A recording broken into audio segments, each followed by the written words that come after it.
we hope that you do find this session quite meaningful, that you do learn quite a bit. We do host our conversations to innovate on a regular basis for our audience and our SMMEs as well.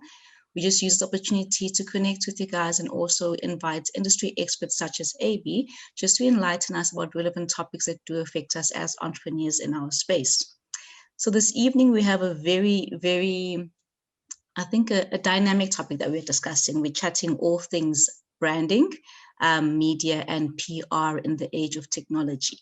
So I'm just going to quickly introduce our guest, Abey. Abey is a managing executive for Vodacom. He looks after their branding, PR and sponsorship. He's also nominated as one of Mail and Guardian, South Africa's Mail and Guardian top 200 young leaders. He has also recently been listed as the top 100 in the world in-house communicators by Provoke Media, which is a PR agency, a PR organization. In addition to that, I know that he prides himself in being a purpose evangelist, in being Ken's dad, in being an Ironman finisher, and an Oxford University MBA candidate. Abey, we're very happy to have you this evening. We're fortunate that you've joined us, and I'll hand over to you. Thanks so much to Innovator Trust for inviting me. It's always such an honor chatting to people about really some of the lessons and the inspiration that I've picked up in my own career. So the brief from Innovator Trust was really, how do we support SMMEs and give them some insight around how to manage their businesses in this new digital age. So I really had to think hard about how to do that, because the last time I ran an SMME myself was, over 12 years ago. But in my research, I thought to myself, one of the most amazing guides that I've ever read, and in fact, it's really the anchor of my brand strategy work throughout my career, was the work that I read from an author called Adam Morgan. Adam Morgan is a strategist, and he runs a consultancy called Eating the Big Fish. And Eating the Big Fish is really a way of thinking about how to build and manage your brand. And really, as the name implies, how to allow yourself to be able to take on competition that is much bigger than you. And I thought, as an SMME at this stage, that might be a message that would resonate with you. But more than that, what I love about the philosophy of challenger brand thinking that comes from Eating the Big Fish is that it is absolutely relevant for you at every single stage of your business's growth, as we know your businesses are going to grow. So it doesn't really matter how big you are. Even if you are number one, if you want to stay number one, you've got to think like a number two, and you've got to think like a challenger every single time. So I decided to do something a little different today. And what I'm going to do is, I'm sure you're tired of seeing my face. So I'm actually going to share my phone. And I'm going to give this presentation off my Instagram account. Guys, please feel free to chat to us in the chat box. You can just pop your suggestions there, and your Q&A, please make sure you put in the question and answer box. There's two separate boxes there. Okay, so you can still hear me fine. If you guys are on your phones, and I bet a lot of you are looking at this webinar and are on your phones at the same time, it would actually be cool if you could just follow on my actual IG account. And there's a very specific reason I'm doing this, because a lot of the talk was about how are we enabling our businesses using technology. And I thought, instead of just speaking about it, let me give you an example of how they can be. Okay, so thank you so much again to the Innovator Trust and for you guys for being around. What I'm going to do is, actually, because I wanted you guys to be the first special guests to this content, is I haven't added any notes yet to the presentation. I'm going to flip through it. I'm going to speak to it, and you guys can ask me questions as we go. And then when we're done, I'm going to add some of the discussion points and the notes that we've had to the actual slides, so that you guys always have a reference for what I've spoken about today. Okay, So let's begin. What is the Challenger brand philosophy about? Adam Morgan, now, geez, almost 20 years ago, this book was introduced to me by my first boss at South African Breweries, a lady called Jackie Carnelli, who's still a very special friend of mine. She's actually just finished a PhD, so she's always been very clever. She introduced me to this book, and really what the philosophy is about is Adam Morgan used to work in an ad agency called Chite Day in LA, and he wanted to do something different and something bold with his career. So what he did is that he interviewed all the brands that were doing something special in the world, all the brands that were growing faster than the market, all the brands that were taking market share from the bigger organizations that they were competing against. And he analyzed all of them, and he found that they had 8 key things in common. And those things are called the 8 credos. You just call them the 8 principles. And this is probably the most important slide and image in the whole presentation, because it's this philosophy that I'm going to speak to. And it's a philosophy that I genuinely believe that you can apply to your business in any age. And it's certainly something that I have tried to do in all the brands that I've worked in. When I was at SAB, when we launched Miller Genuine Draft, I thought to myself, how do we make Miller Genuine Draft behave like a challenger brand? At that particular stage, all the beers, I mean, this is now, we're going back to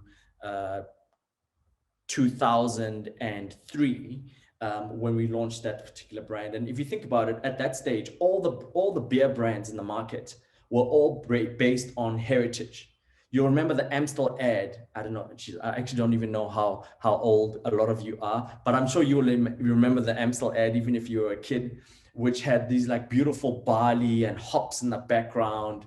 There was a guy on this plane about to sip on his Amstel. He was obviously on one of those Learjet. He was like this established businessman. And all the brands really spoke about their history and their heritage, how they were brewed. When MGD came onto the market, it actually had nothing to do with our brewing. It was all about party. And it was the first beer brand that was established on being a cosmopolitan brand that can be drunk by women and men who are out there to have a good time in the middle of, at any time of night. So even from the beginning, we were already thinking about how can we present MGD in a very different way to the market. And it became, at that stage, South African SAB's fastest growing launch. I think it reached 100,000 hectoliters in the first 9 months. So it's a philosophy that is still relevant, that was relevant for me then, and is still relevant for me today. So what are these 8 credos? The 8 credos are really, number 1, intelligent naivety. Intelligent naivety is really about applying yourself and your mind without necessarily having all the experience. And I know a lot of you guys are starting new businesses. You're not the most experienced necessarily. You're competing against people that are much more experienced than you are. But it doesn't mean that's a disadvantage. You can use that to your advantage, because you can ask the silly questions that nobody has been asking in all this time, because they're so used to the way that the market is. I'll deal with each of these one by one as we go. The second principle is you've got to build a lighthouse identity. When Adam wrote this book all those years ago, the notion of purpose-led organizations and brands wasn't really popular yet. It was starting out, and certainly from a theoretical perspective in universities, people like Edward Freeman were writing about this, but it wasn't really something that corporates had really began to embrace. Building a lighthouse identity means that your business and your brand is anchored in something that's bigger than just making money. It means that your brand is anchored in making the world a better place and also making money at the same time. And I'll speak to that. It's probably my biggest passion point, building and managing and tracking purpose-led organizations and building purpose-led strategy. And I'll speak to you about that. Then the third credo is about becoming a thought leader. In every single industry, there is that one person or that one business that just manages to think ahead of the curve. In technology, that would be a brand like Apple. In something like entertainment, it would be a brand like Netflix. They just seem to have a knack of being able to be ahead of the market. And how they do that is something that Adam Morgan has researched, and I'll speak to you about. Then symbols of revaluation. You guys are often coming into markets that are already saturated. There are already a lot of competitors in those respective markets. You need to go in there and you need to show the market that you are different and you are fresh so that they notice you and buy your product. Sacrifice. Often the biggest risk for businesses is not really about the fact that they don't know what to do. It's the fact that businesses struggle with trying to do everything. Strategy isn't about what you do. Strategy is about what you don't do. And sacrifice is about making sure that you eliminate all the things that are around you that you could possibly do and focusing on the most important so that you can overcommit and make a real difference. Overcommitment is the next credo, which is once you identify that thing that you are going to be known for in the market, absolutely go at it at 150% because your customers are going to notice. Then the second last credo is enter popular culture. Really, that's about making sure that you use digital technology, social media, anything that is going to grab the imagination of our markets. There's a famous advertising guru, a guy called Bill Bernbach. And Bill Bernbach used to say, dullness won't sell your product, but neither will irrelevant brilliance. Dullness won't sell your product, but neither will irrelevant brilliance. So this is not about doing stunts for stunts' sake. It's about doing stunts and getting the attention of people in a way that's going to make the most difference for your product and actually make sure that you're communicating something you want to about your product. And then the last thing is about being idea-centered. The currency of the past used to be money, how much media you have, how much distribution you have. But the currency of the modern age is about ideas. If you've got fantastic ideas, they will break through and they will be their own media. Okay, so those are the 8 credos. I'm going to go through them one by one.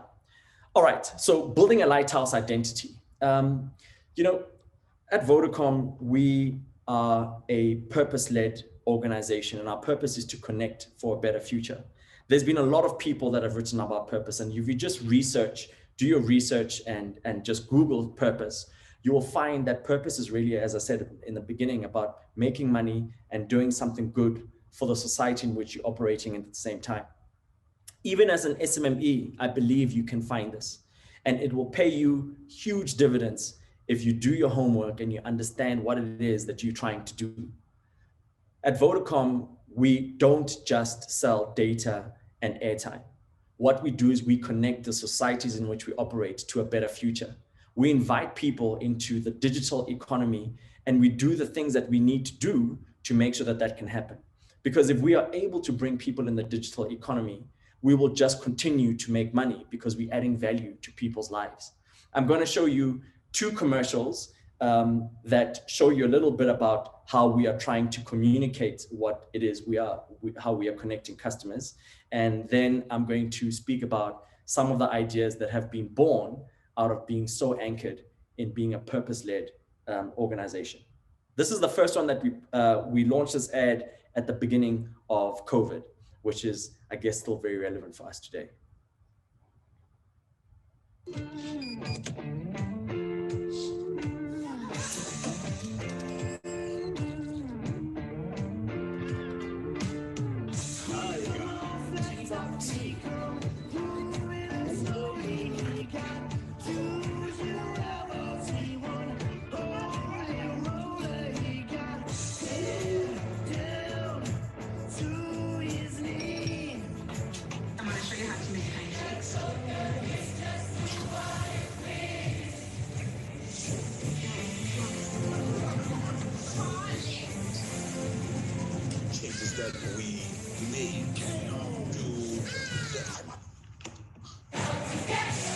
Our network was born to unite. Every day we work to make it more reliable and powerful, because even when we can't be close, we can be together. Okay, I think the commercial speaks for itself. And the next one we launch in January this year. We all need a light in our lives. This light is connecting a family who've been apart. This light is learners everywhere exploring the biggest library in the universe. These lights represent women in dangerous situations connecting to real help. These lights are people connecting to free healthcare. These small businesses connecting to opportunities for growth. So when you look closer, these lights are not just technology, they're connections for better lives, and we won't stop until everyone is connected. Vodacom. Right. So I've turned the volume down. It's going to play just while I'm on the slide. So really for us, it was important to make sure that people understand that we are connecting them to better futures. We are connecting them to each other, even in a time when they can't be together. So I'm going to give you two ideas that were born out of our purpose. We've got a platform called eSchool.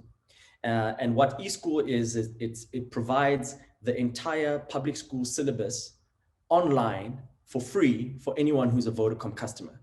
Now, we know we're in a country where a lot of kids struggle to get books, access to books. A lot of kids struggled to get access to even school during COVID.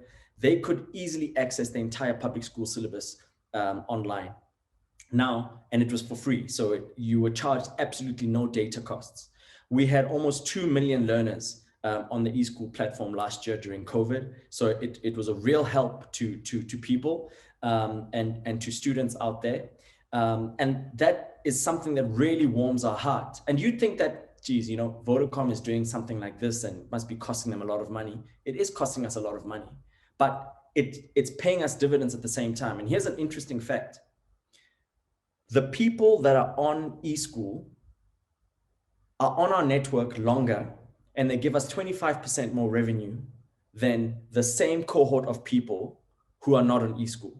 So if you look at our mass market customers, who are the core target market for our eSchool platform, those people that are using this free service generate more revenue for us than those that don't. And I think you will find that in every single business that is applying purpose in the correct way. Another interesting fact is we've got a platform called Mum and Baby, where we provide free baby care service, information around when your kids should be getting immunized, what they should be eating, just basically baby care advice. It's videos and text and so on. We've got, again, 1.8 million people on that platform. And again, the same amount of people. By the way, on that platform, 40% are men. So I was really happy about that. Men are doing their thing. But again, that even though it's a free service, those people are generating more revenue for us than the people that are not. So those are very, two simple ideas that show you how we as a business are connecting technology to bring people into the digital economy. Right. Then intelligent naivety, I spoke about. It's really the ability to be able to not be intimidated by the fact that you don't have experience in that particular industry. It gives you an opportunity to ask the stupid questions that nobody has been asking. Virgin is actually a really good example of this for me. Before Virgin Atlantic launched, you could get on a long haul flight from London to New York, or I guess there weren't Virgin flights from South Africa to anywhere at that stage. And you would have to take your own magazine or your Walkman back then, or your own book to read. There was no onboard entertainment. It took Virgin Mobile to come into the industry and provide onboard entertainment. And why? Because Virgin was a business that was born in music, because they were a music distribution business at the start. And they were the people that started onboard entertainment. Right now, we get onboard entertainment in our flight to Durban. And we think that it's just always been there. It hasn't always been there. It took someone to, who wasn't from the airline industry to look at it and think, how on earth are we going to make a significant change? And I encourage you to do exactly the same thing. Whatever industry you're going to go in, just think about how you can make a change that's going to get noticed, that's going to add value to customers. Right. The next credo is about being a thought leader.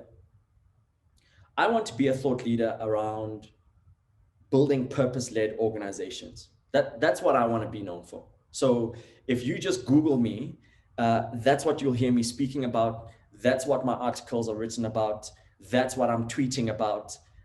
This is a passion point I'm studying right now to get a deeper understanding around how to build purpose-led organizations. Within Vodacom at the moment, I chair the purpose committee, which is the committee inside the business that's trying to understand how to build purpose-led strategy and how to track our delivery against our purpose-led strategy. So I am finding absolutely every single opportunity that I can to train my mind and myself around how to be a purpose-led evangelist and to be a purpose-led thought leader. You can do this in your business too. Whatever business you're in, you can understand what it is it that you want to know more than anybody else in the world. I can tell you that most people probably read about 6 to 8 books a year. Okay. I mean, if you're reading 10 books a year, you're doing really well. You're in like the top 20% of people that are reading books. Information is so available at the tip of our fingertips. It's absolutely amazing how much information is out there that is freely available for you to access. You can very quickly, just by applying yourself and applying your mind, learn everything it is to know about your particular industry. And I can promise you, you will know more than most people in the world if you apply yourself properly, because the information is there. And generally, we are lazy. Generally, we don't want to read. We don't want to follow the blogs. We don't want to follow the people that inspire us. We spend most of our time just getting, entertainment for entertainment's sake. We're just on TikTok. That's not teaching us anything. Or we're just watching TV that's just entertaining us and not teaching us stuff. Become the thought leader in your particular industry. They're very, what I love about how Eat Big Fish has attached themselves, or kind of, the framework they've put around being a thought leader is that being a thought leader is not just about understanding the most in your particular industry. It's also about saying, how do you do things slightly differently from how the competitors have done it? You can become a thought leader by using different mediums to communicate your product and service. You can become a thought leader by really thinking about a different type of service standard that you want to manifest in your particular industry. Anything that, again, you can apply yourself and think about what is it that's going to create that internal momentum around your business, that you're really onto something that other people are not. And, I think, when you're an SME, when I was an SME, I was so engaged in just making sure that I can make money at the end of the month. And I completely get that. But you're going to have to do twice as much work to do some of this thinking and these frameworks, because they are going to make money for you in the end. So become a thought leader. Then symbols of revaluation. Again, you're going to work into a lot of industries that are already saturated. Audi used to be considered as a poor third cousin to BMW and Mercedes-Benz. If you just think about the German sedan market, now I'm taking you back 15, 20 years from today. Now, obviously Audi, we think about it very differently today, but there was a time, and I know, especially in South Africa, for those people that have grown up in South Africa, like wealthy people, they were either BMW people or they were Mercedes people. Like Audi wasn't even part of the consideration set. Yes, of course, now there's many more cars like Volvo and whatever that have kind of stepped up. But back then, Audi needed to really create a new symbol of evaluation. You know what they did? They just invented new lights. The first thing that Audi did after the launch of the TT is they were the first mainstream brand to use these halogen lights in the market, which everyone is using at the moment. So they kind of said to themselves, what is that we can just do that's going to make the market look at us differently? In fact, I mean, in terms of lighting technology, they're still ahead, but everyone is in the space. But Audi thought long and hard about what is that thing that we can do that can get us noticed. And I think you can do the same thing for your business. There's a company in South Africa, I mean, if you guys know them, Kulula, who was, you know, an airline business, and they came into the market where, you know, SAA was dominant, and they kind of went on with this kind of really nice, irreverent type of approach to the marketing. Their advertising was quirky, it was informal. There were, you know, the air hostesses told jokes on the airline.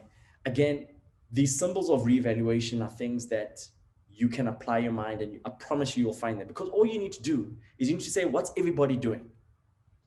Human beings are designed to follow each other. We are such copycats.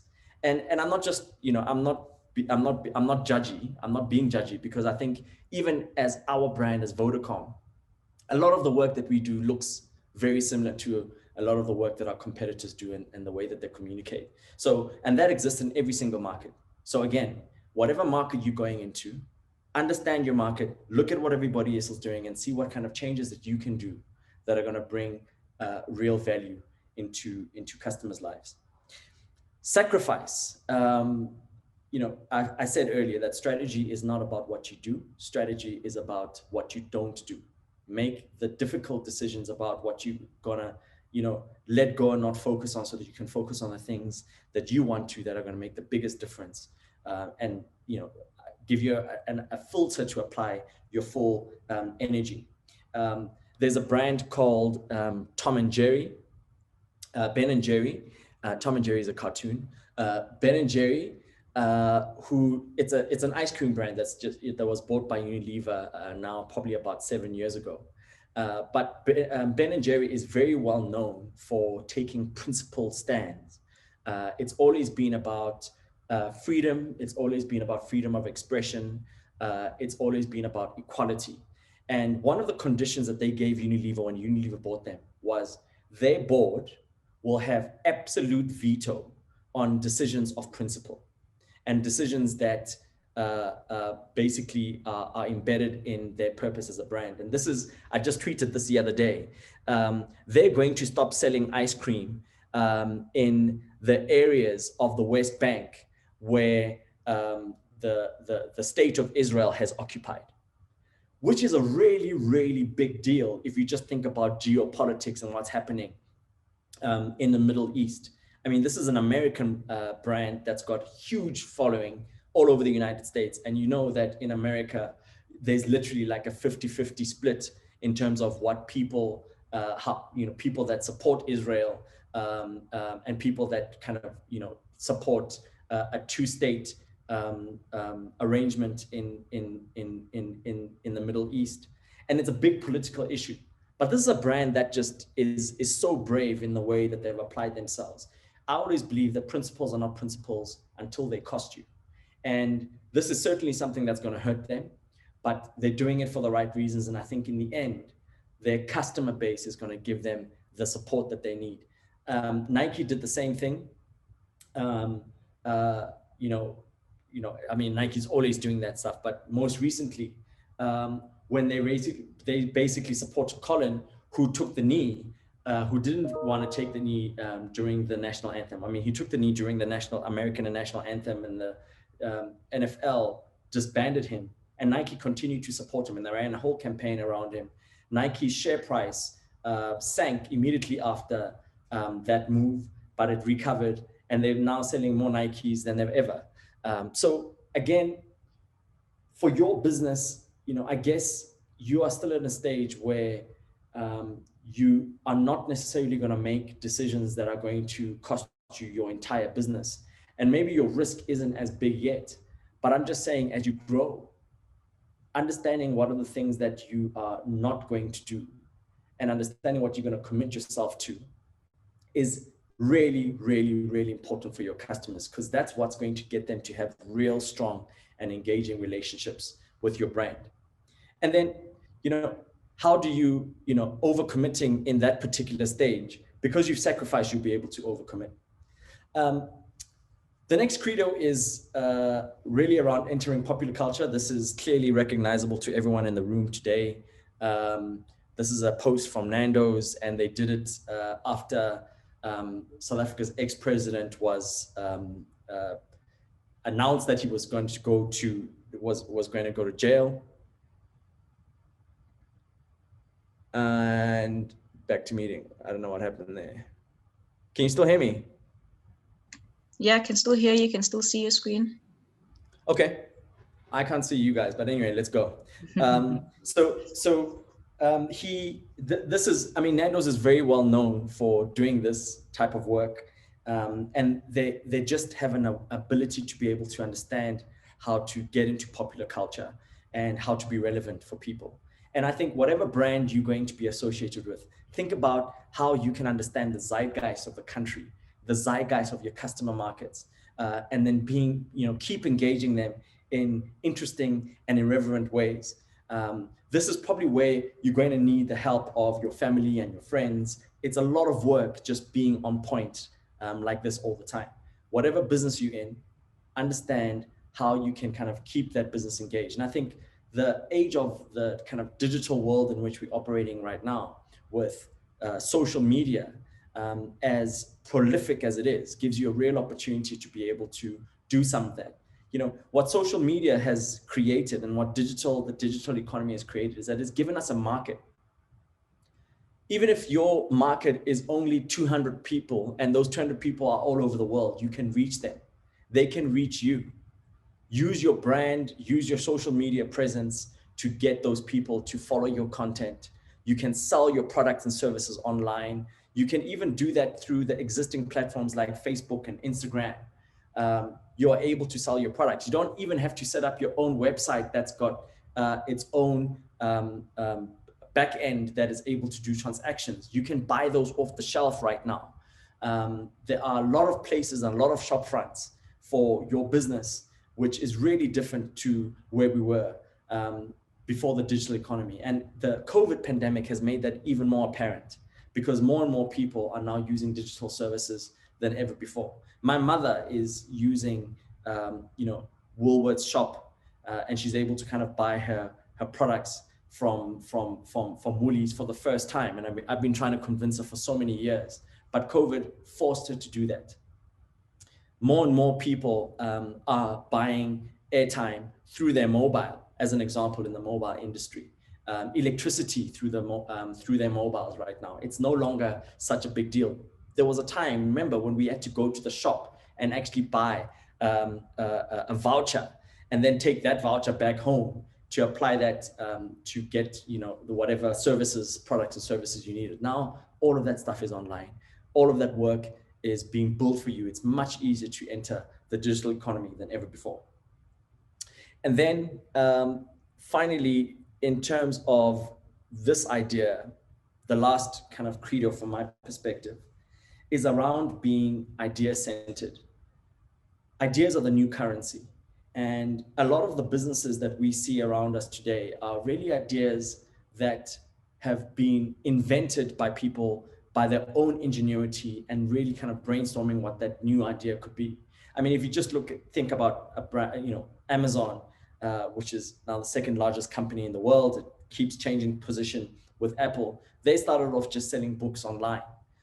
Look at the behemoth they've become right now. The idea around being able to provide people with online services where they can transact PayPal is an idea that was really born out of anything. Facebook is really how do we keep, at that stage, college students connected. Look at the business that it's created right now. I was reading quite sadly the other day that Mixit, which is a South African social media platform, is actually going to shut its doors.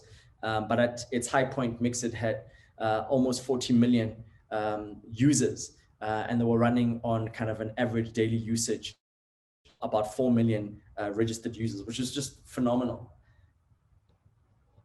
An idea can make a complete difference to where your business is. An idea is the new currency. It's that thing that can give you energy. It's that thing that's going to get you noticed. Understand how can you tap into your own creative juices?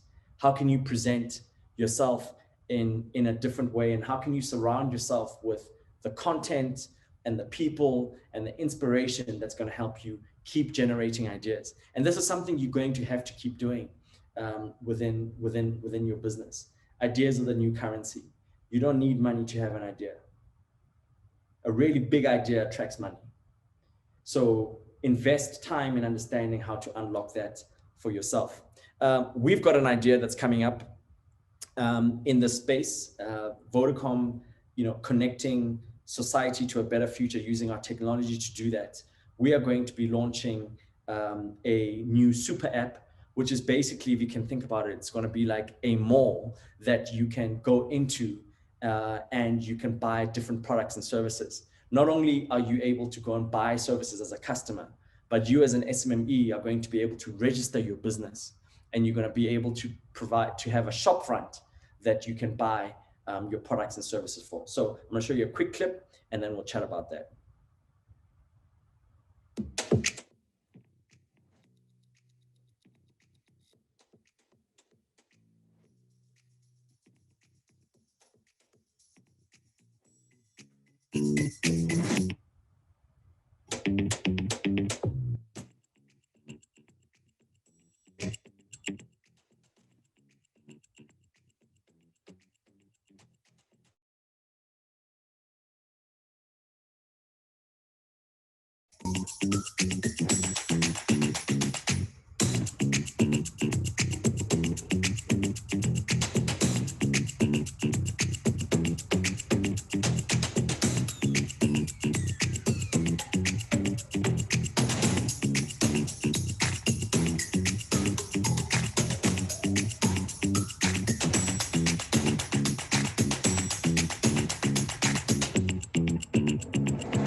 Right. So what you'll be able to do is very soon, we're going to launch this in September. And this is something you guys should look out for as SMMEs. You can register. In fact, you can already start registering now your business as one of our vendors. And you'll be able to have a shop front where people will be able to load their wallets onto this VodaPay app, and they'll be able to buy different products and services. We've already got brands like Massmart that are going to be selling their products and services through this particular platform, but we want to make sure that it's as far reaching as possible. We're going to have people that are vending on the streets to be able to be vendors. You're going to be able to tip the car guard at your local restaurant hangout through this particular app, because he's going to be able to register as a vendor. So we're really bringing the economy into this new digital landscape, and everyone is going to be able to have a fair chance to participate. I never have my talks without recommending books. I hope that these are books that will be really meaningful to you. The first book is one by Dan Heath and Chip Heath called Made to Stick. Really amazing idea around a book around ideas. How do you generate ideas? How do you identify them? How do you find them? How do you keep finding them? And how do you make sure that the ideas that you generate are the ideas that are able to kind of stick in people's minds? So like, really simple guideline. I love books that are guides. And this is a really good guideline around idea generation. Worth a read. Crossing the Chasm, which is a really old book, actually. It's something that I read probably now 25 years ago. It's by a guy called Jeffrey Moore. It's really about technology, but if you can look through the fact that he's talking about technology, he just speaks about how do you get your products and services to appeal to different types of people in what we call the adoption curve. So how do you appeal to the first group of people that are the early adopters in your market to sell your particular product? And then how do you then go from them into the innovators into selling that particular product? And he speaks about the fact that that early group of people, the innovators and early adopters, are actually pretty easy to get to, because it's people that the people that are willing to experiment with stuff. But getting from there into the mass market, into the rest of the market where you're going to make your money, that's the most difficult part. And he gives some really good guidelines around how to cross that chasm and move on into the next stage. Eating the big fish. I mean, this whole talk has been about eating the big fish. I cannot recommend that book enough. Please check it out. If you go onto my Twitter handle, and it's Abey Mokgwatsane on my Twitter handle, I've actually just tweeted the summary of the book, which is, you know, very easy to kind of get through. I think it's about 20 pages or so. You can easily read that and then order the book online or download it. It's really an amazing book.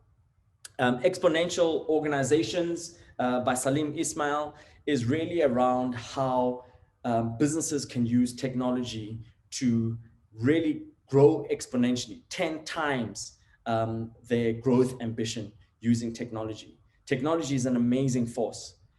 It lowers the barriers of entry in the market. It allows you to reach your customers much easier. It makes operations much cheaper for you because there's so many platforms that are now freely available for you, that are open source, that are online. Through technology, you can get someone anywhere in the world working on a project, whether it's idea generation, design, setting up a different platform for yourself. Technology allows you to do that. So really good guideline around how you can apply yourself. Again, this is not just about big organizations. You can apply the lessons in exponential organizations to any stage of your organization. And then finally, a book called Limitless by a guy called Jim Kwik. Amazing book around how the biggest idea for me is that we all have self-limiting beliefs about ourselves. Every single person has a notion around how far they can go and what they can achieve, because you've been taught that your entire life. If I went back like 3-4 years ago, and if you told me that I was going to do Ironman, I would have laughed at you, because the only time I ever ran was when someone was chasing me. I had no idea that I could actually, swim 3.2 kilometers, ride 180 kilometers, and do a 42-kilometer marathon all in one day. But I can, and you can, anyone can. You just need to train and get your mind around that. So for me, doing Ironman was a way that I could get and free my mind around my own self-limiting beliefs. And I've tried to do that in other aspects of my life, which is, I think it's beginning to serve me really well, but I need to do something like that. So, for yourself in your own personal life, think about what self-limiting belief you have and how you can push your own boundaries, because once you do it once, you will realize that all the other chips are going to fall your way with a little bit of effort and dedication from yourself. Okay, so that's my talk. I know it's a lot. So, in a nutshell, I think, being a challenger brand is something that is as relevant for you as an SME as it is for you when you become a large organization. And I recommend that book as a guideline for you to apply to your business. And I promise you it's going to deliver the goods. I've tried to tell you the story using some examples that are most relevant for me, and a little bit about Vodacom and the work that we've done. I'm really proud of what we do as an organization, and I'm glad that I was honored with this invitation by Innovator Trust to come and speak to you guys. So I hope that was useful and helpful. I'm not sure if you want to take questions right now, Mandisa, or how you want to play it.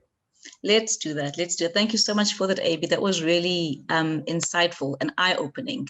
I use Instagram quite a bit, but I had not imagined that I could share my Instagram page on my Zoom platform while I'm running a Zoom meeting. So that was really insightful. Thank you so much for that. But also that just speaks to how much technology has transformed over time and just how much we can do using technology. So maybe can we chat more about where technology is going with regards to SMEs and how best can we prepare for that as an entrepreneur? So I think there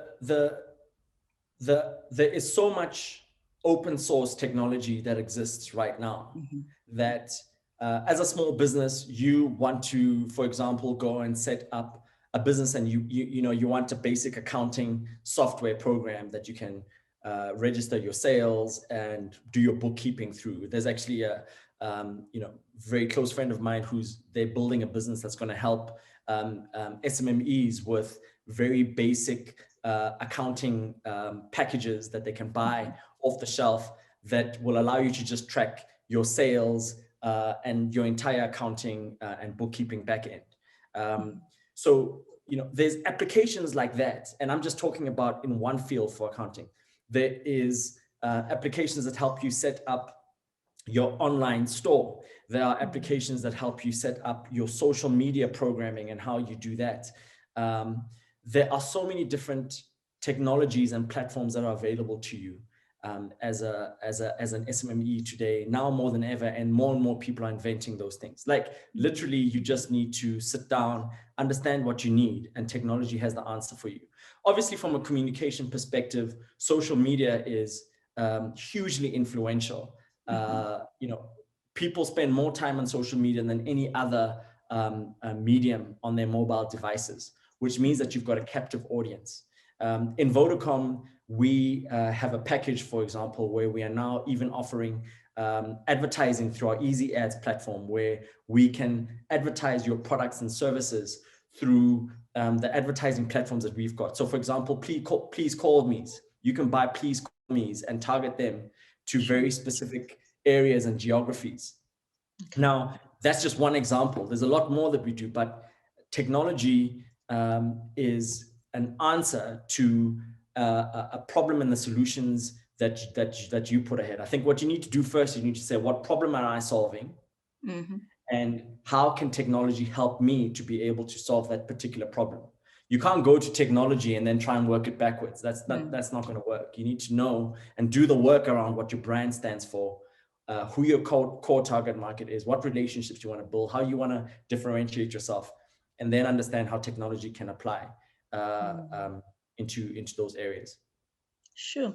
Yeah, got you. Do the work. I think also with you using Instagram, because now you've got all those posts up there which are now aligned, or they now stuck to your brand on Instagram as an example. So for me, that also just really speaks to intention and being intentional about what image you're trying to portray out there.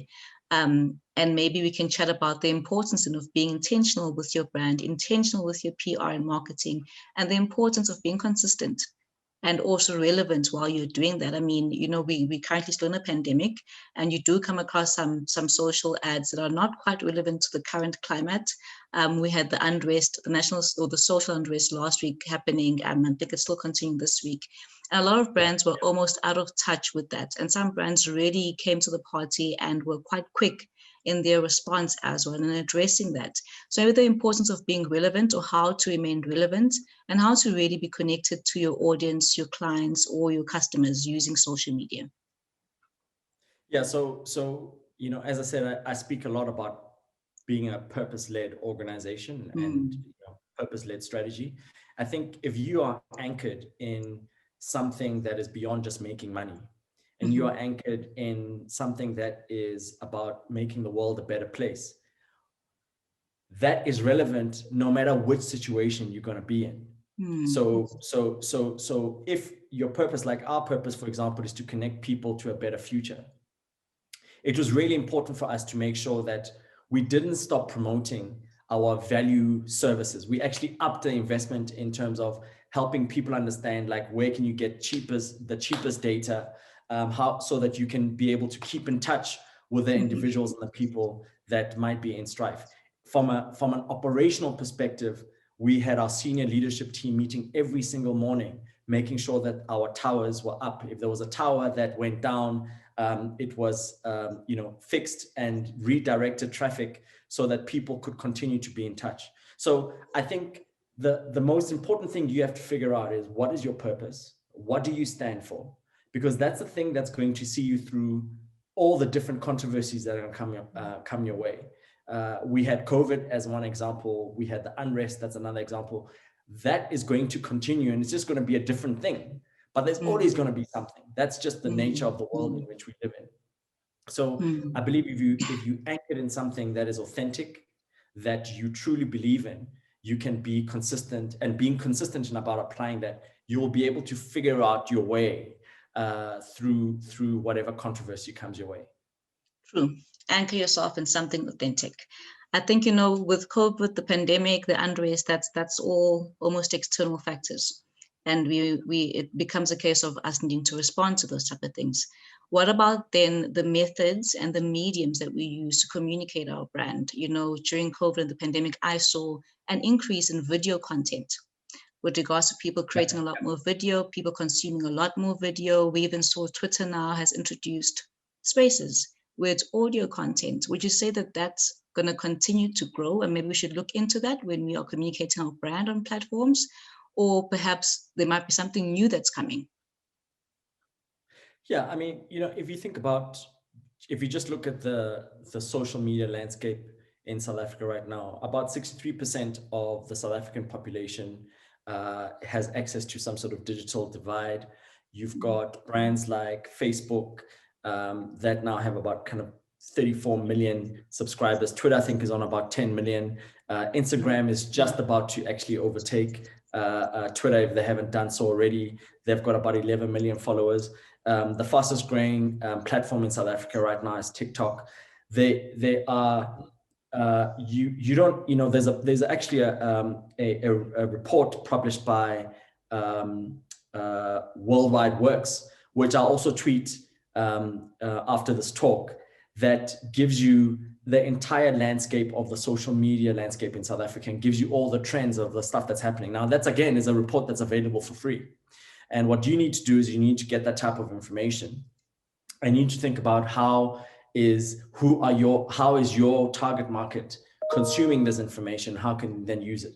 I think there's a lot of brands who just, are on Facebook because there's Facebook, and they're on Twitter because it's on Twitter. And you actually find that their Facebook strategy is something that they just try and replicate on Twitter. It just doesn't work. It's different mediums. People consume in them different ways. So you need to work on, always start with the customer in mind. Always start with your customer in mind. How are they consuming this medium? And how can you take advantage of that consumption pattern to communicate what you need to?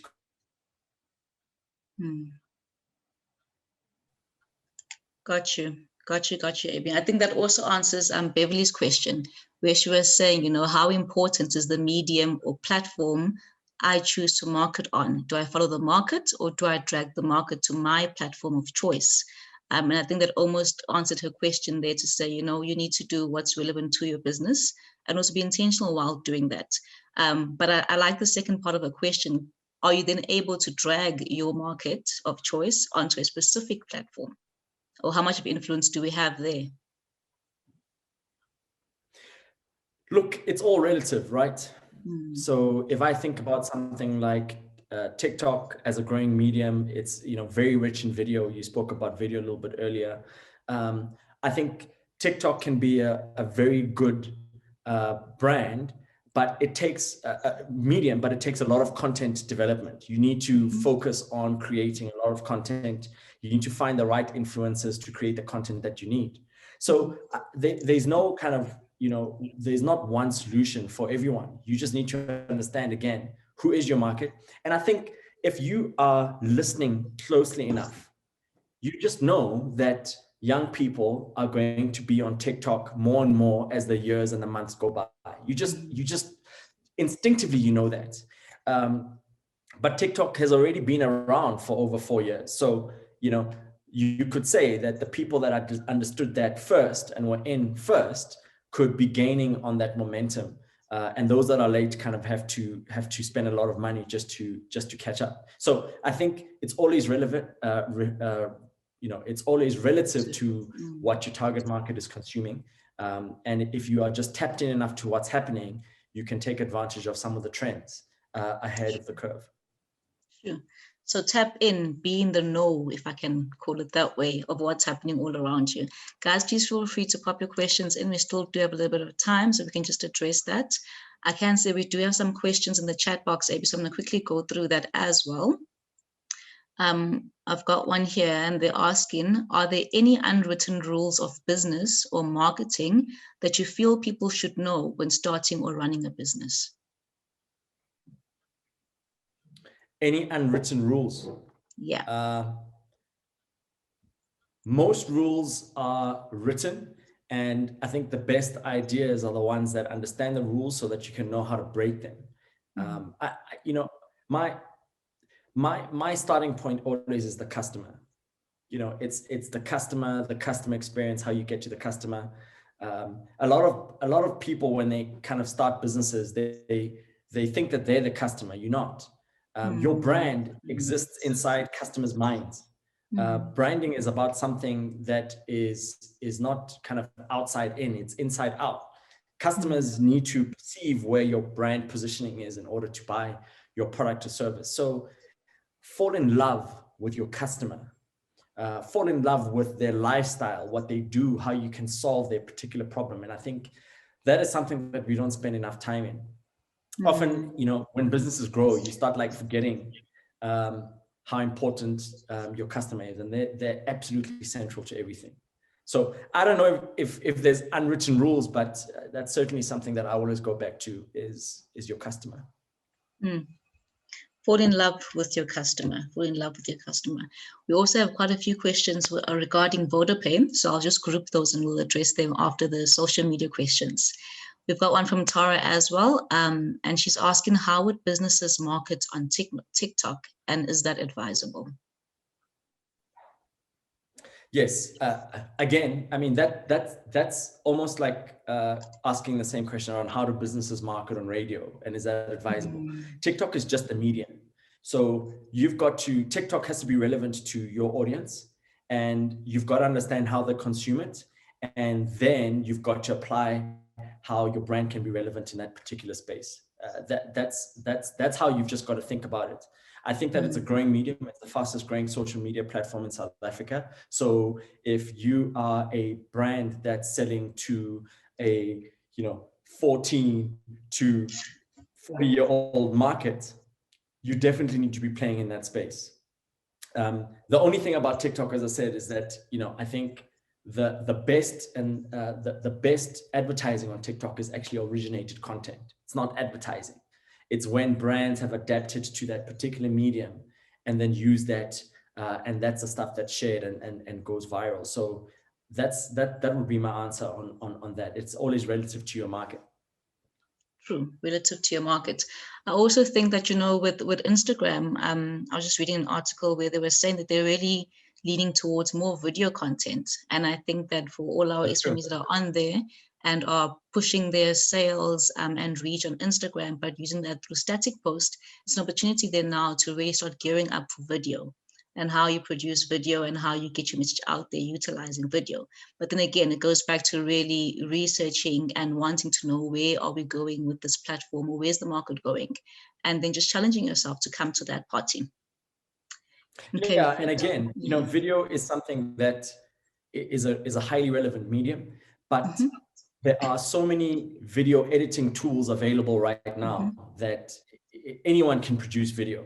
Like, even in putting together my talk, I'll actually share some of the platforms that I've used, software that's completely free that you can use to edit a video. I mean, if you just look at TikTok generally, you can see that everyone is producing content in their own way. So yeah, video is definitely something that you can get your head around as an SME. And a few years ago, to be able to produce the type of videos we're seeing on TikTok, you would have required an entire crew to help you put those videos together. But now all you need is just your cell phone and you're sorted. Okay. You sorted. Yeah. Exactly. I've got a question here from Tobisi, and they're asking how to identify your target market on social media. I think especially as a new business and just starting out. Okay, so my advice to you is understand what the like-minded brands that you're going to be competing with, look at their target markets. So, everything is open on social media right now, right? So you can easily go and look at all the people that are liking and following the brands that you are competing against. And there you've got all their profiles. So it's not like back in the day when you actually literally had to go out into the market and do ethnographic research and see what people are consuming. A lot of digital platforms have made people's consumption of products and their liking of products completely transparent to anyone. And there are a number of different platforms that allow you to be able to go and look at stats around who's following what is the age and demographic of the respective audiences that are following specific pages. Obviously, there's a lot of stuff that's confidential, but in social media, you can just literally, you can go into a Vodacom post around a particular package that we've just posted and look at comments and then follow those people and understand what those people are at the moment, about millions and millions of people. So you can start with that particular nucleus. So that would be my advice. You can just, do some desktop research as a start, and then you can then follow that off into the offline world. Okay, I hear you. I want to just take us back a little bit to the South African landscape and SMEs there. And I'm going to be biased and particularly focus on ICT SMEs. Would you say that there's a specific direction that we are leaning towards when it comes to marketing and the use of technology?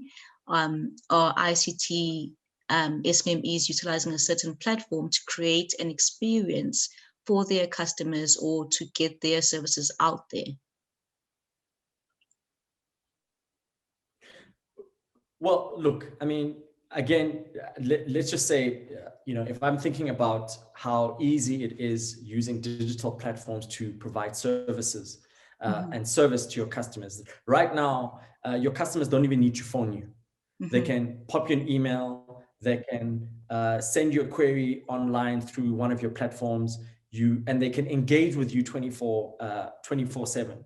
So I'm seeing a lot more of the kind of ICT suppliers using social media, not only as a communication medium, but they're using it as a marketing medium, but they're using it as a customer interaction medium. And I think, if you really pay attention to that and you're able to kind of be responsive to your customers' needs and queries, that's something that will really stand you into good stead. As an example, we field about 200,000 social media queries a month at Vodacom. In the beginning, 2 years ago, we were probably sitting at about 35,000 a month. When COVID hit, it shot up over 200,000. It got up to about 270,000. We haven't dropped below 200,000 every month since then. And we're also beginning to use our social media platforms to sell. So it's not just, I've lost coverage in this particular area. People are saying, I'm interested in this particular package, and we've got the team in place that's able to sell products and services. And I think a lot of that is something you can do. There's a friend of mine, Maria McCloy, who is kind of now almost like a fashionista, and she's kind of designing clothes. She puts the stuff up online all the time. And, once she sees that you've liked a particular product, she just pings you back and saying, look, here's how much it is. And she organizes for that particular product to get to you. So I think in ICT, we can do exactly the same thing, because our products can be online and we can interact live with our customers.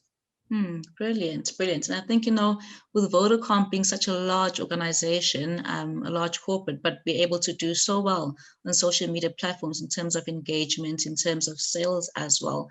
Are there particular platforms where it's a lot fruitful, if I can call it that, to do business to business marketing or those type of engagements, or do you think it's possible across all platforms? Again, it's a difficult question to answer if I don't know the specific business. But Facebook and Instagram allow you to open a shop front on their particular on their platforms. And sometimes I think it just depends on your revenue size. You're able to use that back end to do the transactions. But even if you can't, you can then divert people into your own site and do your transaction in that regard. I mean, a lot of brands are now moving into that space where they can easily just give you a platform that allows people to download their credit card details, and you can actually just procure via whatever shopfront you want to choose. I mean, people have been using PayPal, Amazon Business for a very long time now. But again, it just depends on your respective product set And a lot of platforms are trying to grow that side of their business.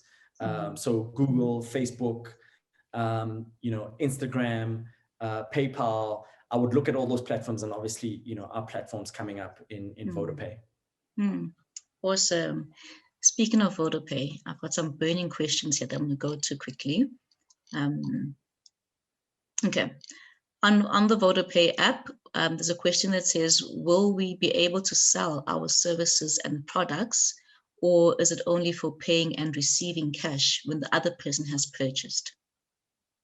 You'll be able to sell your products. So you'll be able to have a shop on the VodaPay platform, and people will be able to go to your shop and buy your particular product.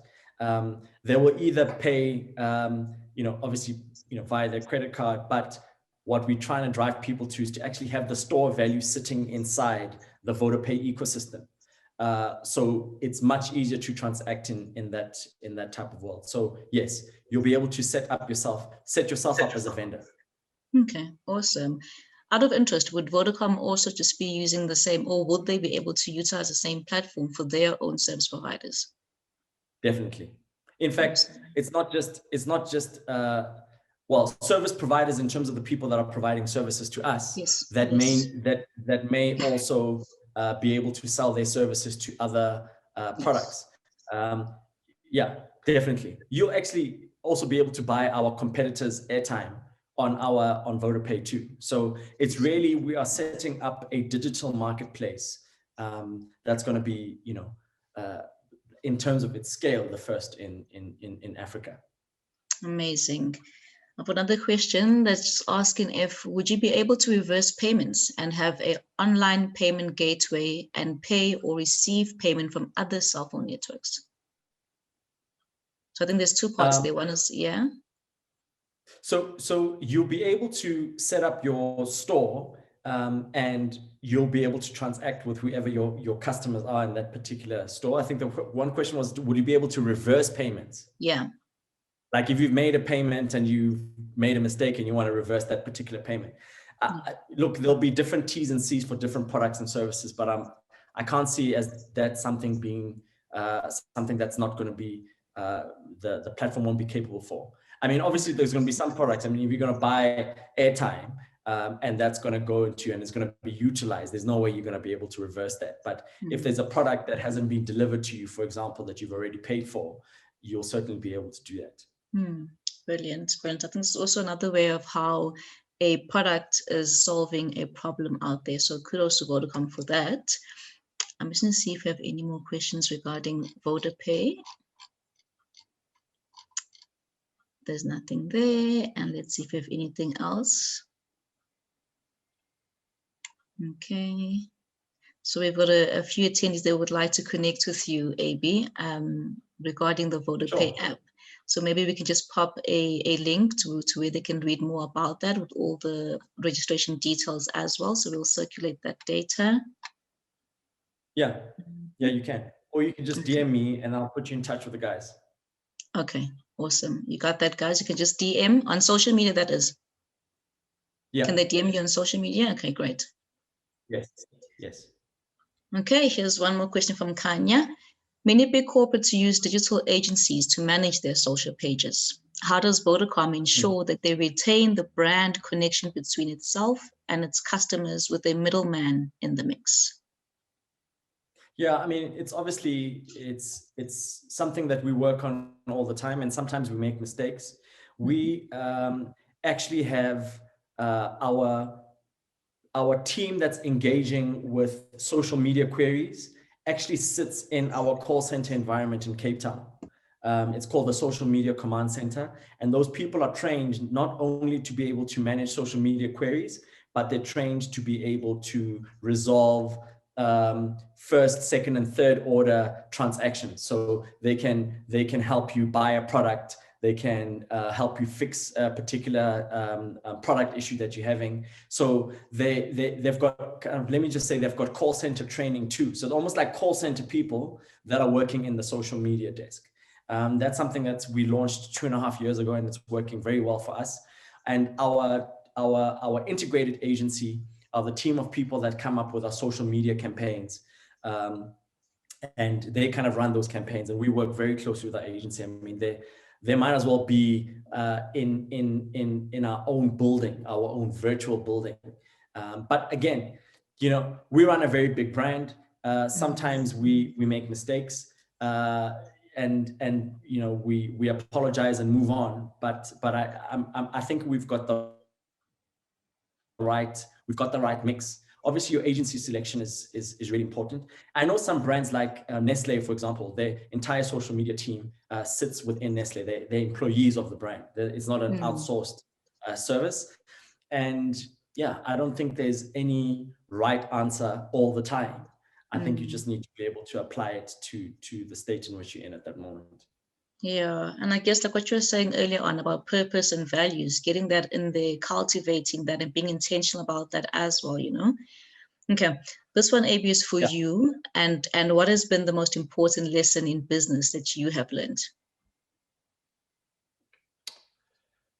The most important lesson I've learned is to always make sure that you're putting your best foot forward. You know, there is no job that is too small to do well. Every single thing that you do is going to be noticed and picked up by someone out there. And you know, you often think it's just one little presentation, or it's just one little customer query, or it's one little promise that I've made. All of it counts. You know, I basically try and live my life by the kind of 4 agreements. So you know, make sure that you keep to your word. So you know, if you make a promise, make sure that you can deliver on that particular promise. Don't take things personally. It's always difficult, but you know, a lot of people react in ways that's got nothing to do with you. Always do your best, which is I guess the first point that I made around no job is too small to do well. And you know, the final one is really about, you know, making sure that you don't make assumptions. Don't try and second guess what people are thinking or saying. Just ask the questions. And I found that, you know, that's how I try and apply my life. I pray and I seek guidance from the Almighty in terms of the stuff that I do on a daily basis. But from a business perspective, really, there's no job that's too small to do well. Brilliant. I like that about putting your best foot forward. I think it applies to everything really. And no matter how minute something might be, even with how you respond to a person on social media, you know, that's your brand and how you treat your customers and clients. And that's how you also get to build brand loyalty as well, by putting your best foot forward at all times. Okay, I've got a question from Kanya again. And they say media buying by big corporates is generally outsourced. How do you react quickly to opportunities such as those that come from the recent unrest? So I'm not sure if she's relating that to media buying, Yeah, we actually, our digital media buying is completely in-house. So we've got our entire tech stack is within our business. So we're able to respond really quickly on there. And our traditional media, you know, TV, radio, and so on is outsourced to an external agency. But we are still very close to our agency. I always want to be faster than we are. So I'm always looking for opportunities for our team to kind of get faster to market. But I can tell you, I don't think that the impediment to speed is something that's external to our own organization. I think the bottleneck is within our own organization. It's got nothing to do with it's got very little to do with our partners. So I think a lot of companies will blame their suppliers, you know, because it's easy to blame suppliers, but that's certainly not the way that we look at it. We need to get our own house in order first. It's really an inside out job, like you mentioned earlier. It's really an inside out job. One of my favorite movies, by the way. Inside Out. Inside Out, yeah. Brilliant. Okay. From your experience, coming from a big advertising agency. By the way, I don't think I mentioned this earlier, but Abey is former CEO of Ogilvy South Africa. So I think that's where this question is coming from as well. From your experience coming from being in an advertising agency, where do you see the future of advertising and how SMMEs can be part of this future? I think this was partially answered already. You mean as advertising agencies? Like if you're going to start an advertising agency as an SMME? Yeah, yeah. Look, you know, from your experience being in an advertising agency. Yeah, yeah. You know, the best agencies are the agencies that are able to unlock real, meaningful human insight and be able to apply their clients' needs to those particular insights. And I think the mediums in terms of whether you produce TV ads or radio spots or digital are less relevant, because there's always going to be someone who can do that for you. What someone can't do for you is understand customers and understand how to create work that is emotionally engaging. You know, one of my mantras is, how do you make the complex simple and the simple exciting? That is the role of a communication partner and a really good marketing and brand strategist, and in fact, a business strategist. How do you make the complex simple and the simple exciting? And you know, from an SMME perspective, I would pick a market that I'm after. I wouldn't just do a general agency. So, you know, I would, for example, go and say, like, I'm building an agency around mothers. That's what I'm gonna do. I'm gonna know more about mothers than anybody else does. That's an interesting idea. That's something that someone hasn't necessarily specialized in, and you know, around that, then you can build your products offering. And that's how I would do. Always start with the customer. Yeah, that would be my suggestion. And I think the future is about the best agencies are the ones that can unlock that insight and then be able to, you know, bring the work to life that does that. Yeah, always starts with the customer. It also reminds me of the triple bottom approach. You know, you can't just push profits only and forget about people.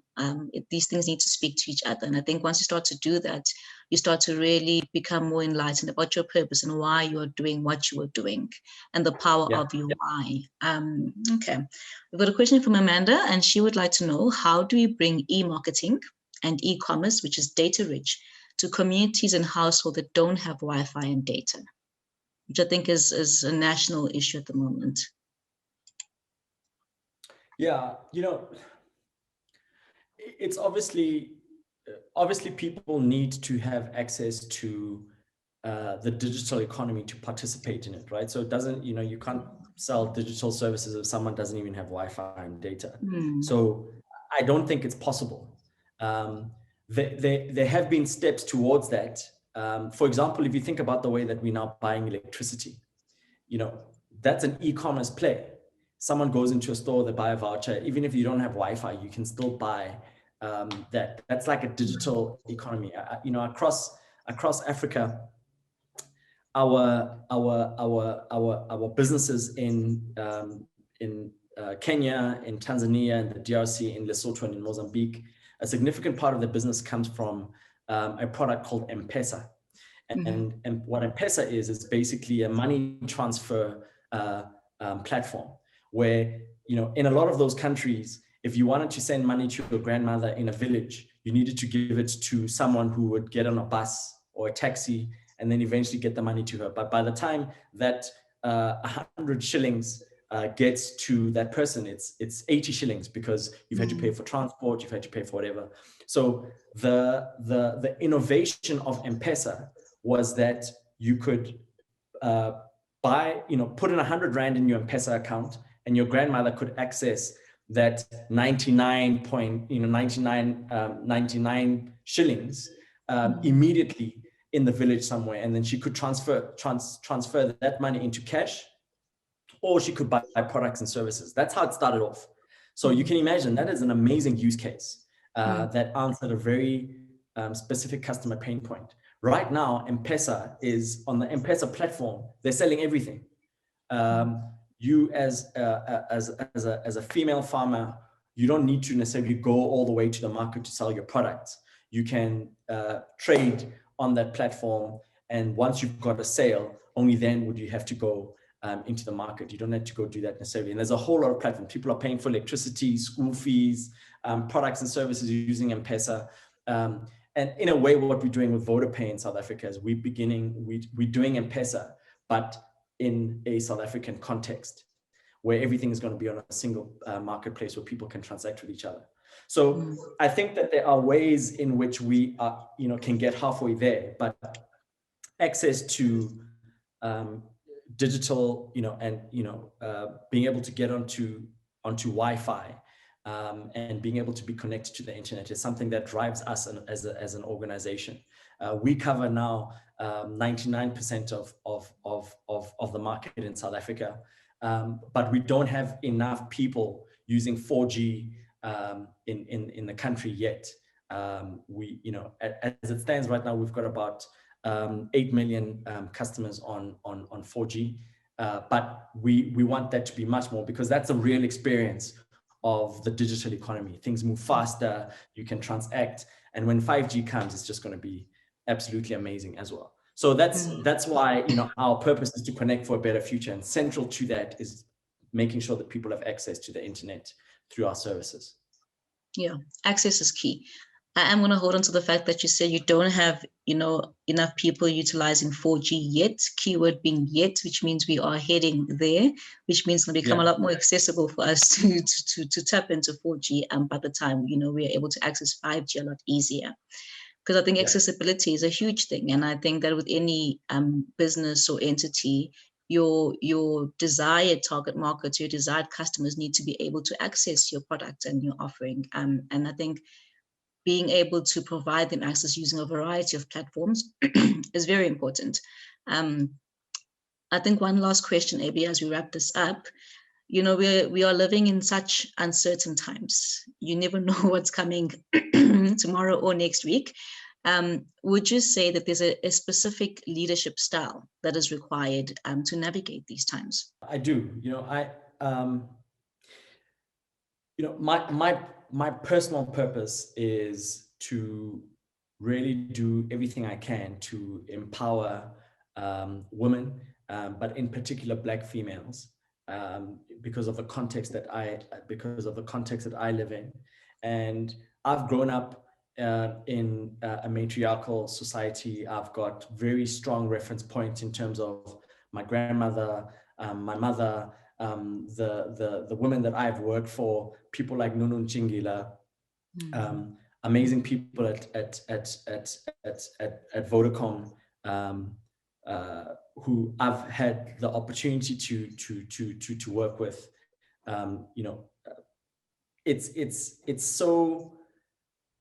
so apparent to me that a lot of the challenges that we have as a society can be resolved if we empower women and give them the support that they need to be able to do what they need to do. It's amazing how a single grandmother can raise 8 children just using her pension money.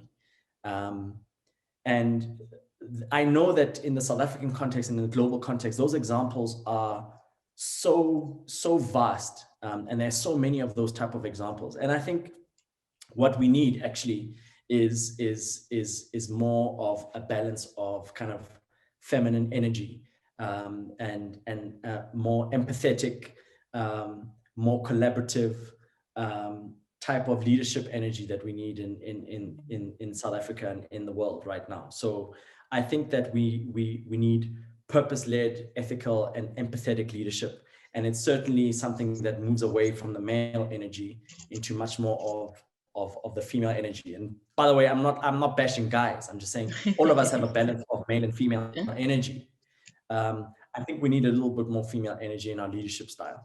And that's, the world is requiring that right now more than ever. So yeah.